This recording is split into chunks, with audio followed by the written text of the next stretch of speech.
हम तो भागने की प्लानिंग कैसे बनाई, क्योंकि एशिया की सबसे सख्त जेल माना जाता है तिहाड़। सन 2004 में 17 फरवरी को मैं तिहाड़ जेल से एस्केप हुआ, और ये जो एस्केपिंग है तिहाड़ जेल से, ये हमारे देश की सबसे बड़ी एस्केपिंग मानी जाती है। जेल डायरी जिसमें आपने लिखा है कि पुलिस ने आप पर प्रेशर डालकर आपसे जबरदस्ती वो गुनाह कबूल करवाया। सो क्या सच्चाई है इस बात?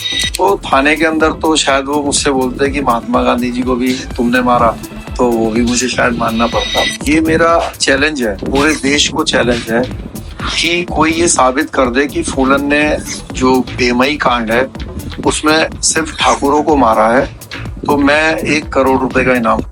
अभी जो आपने क्लिप देखी है, इस क्लिप में शेर सिंह राणा जी हैं, और शेर सिंह राणा के बारे में आप सभी लोग जानते होंगे। अगर आप नहीं जानते हैं तो उसके बारे में हम आपको बता देंगे। शेर सिंह राणा एक ऐसे व्यक्ति हैं जो कांधार से लेकर गजनी तक पूरी चीजें इन्होंने एक्सप्लोर की थी, और वहां से सही अस्थि चुनकर ये पृथ्वीराज चौहान जी की इंडिया लाए थे।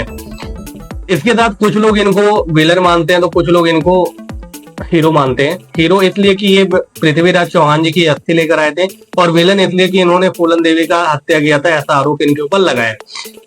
बहुत सारे लोग इनको अपना आइडल मानते हैं, तो बहुत सारे लोग इनसे चिढ़ते भी हैं। तो इसके बीच की जो स्टोरी है वो हम आपको बता दें कि इनके ऊपर एक आरोप था कि इन्होंने फूलन देवी की हत्या की थी, और जब ये इस पॉडकास्ट में इनसे पूछा जाता है कि क्या आपने फूलन देवी की हत्या की थी, तो ये बोलते हैं कि मैंने फूलन देवी की हत्या नहीं की थी, मुझे जुडिशियल कस्टडी में लिया गया और वहां पर पुलिस वालों ने मुझे जबरदस्ती ये इल्जाम कबूल करवाया, जिसके बाद से जाके मैंने ये इल्जाम कबूल किया, और जो कि कोर्ट में मैंने ये चीज बोली भी थी कि मेरे से ये इल्जाम जो है ये जबरदस्ती कबूल करवाया गया है। ये एक सवाल करते हैं कि जो भी शख्स ये बोलेगा कि जो 20 लोग मरे थे वो सिर्फ ठाकुर ही थे, उसको मैं 1 करोड़ रुपए दूंगा। जिसको फूलन देवी ने जिसको भी मारा था वो सिर्फ ठाकुर नहीं थे, वो एससी भी थे, एसटी भी थे, ओबीसी भी थे, मुस्लिम भी थे, हर जाति के लोग थे। और अभी भी अगर आप उस गांव में जाओगे तो उस गांव में जिनके भी परिवार के लोग मरे हैं वो लोग अभी भी जिंदा है, वो लोग आपको सच्चाई बता देंगे। और अगर आप सिर्फ ये प्रूफ कर दो मुझे कि सिर्फ ठाकुर ही थे, मैं आपको 1 करोड़ रुपए दूंगा। और इसकी FIR भी लिखी गई है, और वो FIR कानपुर के भीमटा गाँव के पुलिस चौकी और थाने में है। तो ऐसा नहीं है कि मैंने सिर्फ बदला लेने के लिए उसको मारा है, मैंने मारा ही नहीं है, इल्जाम मेरे ऊपर लगे हैं। उस इल्जाम की वजह से मैं 14 साल अपनी जेल काटकर भी आ चुका हूँ।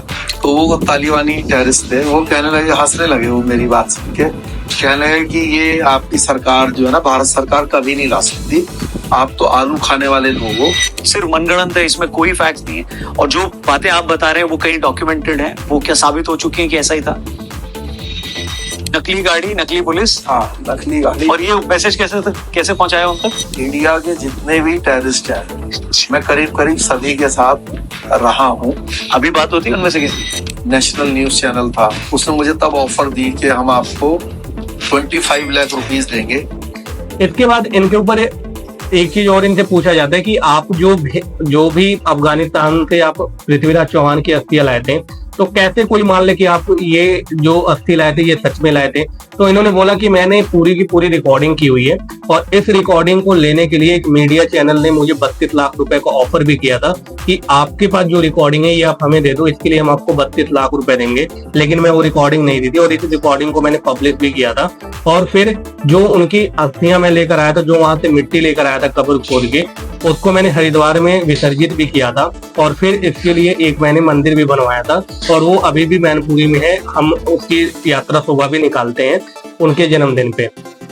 इसके बाद कई सारी चीजें इनसे डिस्कस की जाती है, हर चीजों को ये खुलकर बताते हैं, और फूलन देवी के बारे में भी ये खुलकर कहते हैं कि अगर फूलन देवी के साथ कोई अत्याचार हुआ और उसने किसी को मारा तो वो सही किया। कोई भी अत्याचार किसी के साथ करेगा तो लोग अपनी प्रतिक्रिया देंगे, अब वो प्रतिक्रिया आप झेलने के लिए तैयार हो। लेकिन फूलन देवी ने भी कई 100 लोगों को मारा है, और कई सारे मुकदमे उसके ऊपर भी चल रहे थे, उसने भी बहुत सारे बेगुनाहों को मारा है, और उसका इल्जाम मेरे ऊपर लगा है। तो मैंने ये हत्या नहीं की थी, और मुझे जबरदस्ती ये कबूलनामा करवाया गया था।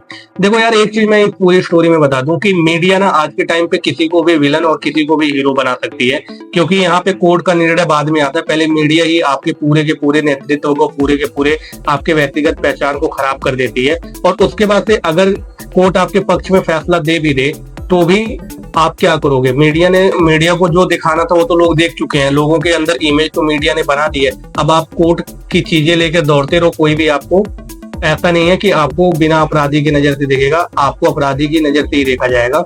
और बैंडेड क्वीन जो मूवी बनी थी उसके ऊपर जब इनसे पूछा गया तो उन्होंने बोला कि बैंडेड क्वीन में सारी चीजें सही नहीं दिखाई गई हैं, कुछ चीजें उसमें गलत भी हैं और सिर्फ पैसा कमाने के लिए ये मूवी बनाई गई और उसको ये इन लोगों ने प्रचार किया।